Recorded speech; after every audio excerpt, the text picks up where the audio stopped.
Your brakes are more often than not the one thing between you and certain doom. Regular maintenance on your brakes is really important. I think anyone who is experienced at riding bikes will tell you it's probably one of the most important pieces of maintenance you can carry out on your bike. Over time, air will eventually ingress into your brake system if you have hydraulic brakes. It'll make your brakes feel squishy when you pull the lever, and it will make them overall far less effective. So I'm going to take a look at a basic brake bleed kit from a company called BikeIn. It's fairly cheap, and I've left the link for it down in the description below. You can pick up one of these sets for about €10, and it'll be one of the most important things you'll buy if you want to do your own maintenance on your mountain bike. As well as that, I'm going to show you at the end how to perform a very simple brake bleed just to remove any air from the system.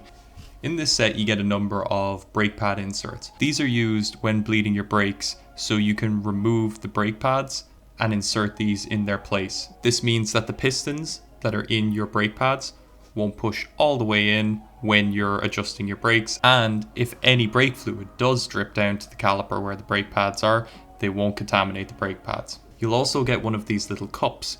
So these are used to remove air from the brake system. These are really useful as they screw in where the bleed screw goes on your brake lever. You can then fill it with oil and squeeze in and out the brake lever to perform a really quick and simple bleed of your brakes. And I'll actually show how to use this particular part at the end of this video. The set also comes with a couple of syringes. The first syringe is a big plastic syringe. You get pipes that come with this, and these are used when you're replacing all of the fluid in the system of your bike. And these can also be really useful if you have stubborn air trapped in a brake caliper to force the air out. So these are used to suck out and remove the old fluid and then subsequently inject the new fluid into the system. Both of these come with gradation marks that show milliliters, so you'll know how much fluid you're putting in or out of your system. And the second syringe, the yellow one, comes with quite a nice ergonomic handle, and both of them feel quite robust. You'll also get a pair of gloves. These are more important if you're working with .4 or any brake fluid. That stuff can be quite nasty if it gets on your skin. It can be a skin irritant and it can cause rashes, so I'd recommend using these gloves. If you have brakes with mineral oil, it's much less aggressive, so you can still use these gloves to just keep it off your hand, but it's not as essential. For some reason they give you a little Torx head Allen key. Not sure why they've included that, but it's a nice addition. You will get the world's tiniest, cutest little spanner. You'll get a number of these bleed nipples. So these are great. When you screw off a bleed screw, you can screw one of these on in its place and then attach some of the rubber hose to it. The rubber hose can then attach to a syringe, and that syringe then can be used to fill the system with brake fluid or empty the system of brake fluid, depending on what you're doing. Finally, you'll get this little adapter, which is actually great. So depending on if you have Shimano or SRAM brakes or some other model, it may have a different size bleed screw, and this little adapter will actually allow you to connect to that various size. And it also comes with some fairly basic instructions which outlines what each individual piece is specifically for.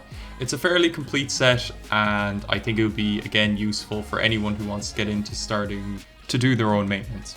So as I said at the start of this video, I'm going to walk you through how to do just a very basic brake bleed. So if you feel that the lever on your brakes is squishy, it's pulling in too far where it's almost touching the handle and the brakes just no longer feel effective, the most likely cause is that there is air in the system. So the first thing you'll want to do is to loosen the Allen nut on your brake lever, which clamps it to the handlebars. This will allow you to rotate the brake lever up until it's in a horizontal, level position. Once you've done this, you can pinch the bolt back tight just to hold it in place. The next step is to open the bleed nut on the top of your brakes. Depending on what brakes you have, this can be located in different positions, so it's best to do a Google search or check out YouTube videos for your specific brake models. The ones I'm bleeding today are Shimano MT350s. Once you have the bleed screw removed, there is also an O-ring that needs to be removed also. That O-ring should be checked. If it looks like it's perished, it may be what's letting air into the system. Next, you're going to screw your brake bleed cup down into your brake lever. Like I said earlier, this comes with an adapter depending on what kind of brakes you have. So if you find that the threads on the brake bleed cup don't fit, try using the adapter. For this particular model of brakes, I didn't need to use any adapter. The thread size on the bleed cup actually matches the thread size on these Shimano brakes. So thread your bleed cup down into your bleed hole. You'll only need to pinch this tight. Now you can see it here where it is screwed in, and you can see on the front brakes of this bike, the Clarks, it also has a bleed screw, and it's that larger screw that's up on the top left corner. Next, you'll want to fill it up with whatever kind of brake fluid your bike uses. These brakes use mineral oil. Depending on the type of brakes you have, it's really good to do your research, as putting the wrong brake fluid in can actually be damaging to your brakes. So at this point, you're going to fill just a small amount of brake fluid into your brake bleed cup, just enough to create a small pool in it. And once it's filled with a little bit of brake fluid, you can start to just pull on the lever. By pulling the lever, you're actuating all the pistons in the system, and this will force any air up to the highest point in the system. The highest point in the system is, of course, your brake lever. You want to keep pulling on the brakes until you don't see any more air bubbles coming out. You should also start to feel that the lever is getting much more firm with each press. Once you see that no more air is coming out, you want to give a little tap with the back of a screwdriver on your calipers. This will help to release any air that's maybe trapped down there in the system stubbornly. After you've done this, pull on your brake levers a few more times to release that air. Once you're happy that no more air is coming up out of the system, it's probably not a bad idea to grab some tissue paper or a cloth just to catch any drops. There's a stopper that goes along with the cup. The side with the O-ring, you want to press down with a little bit of force into the base of the cup.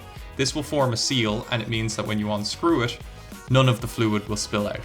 But like I said, it's not a bad idea to have a piece of tissue here just to catch any drops.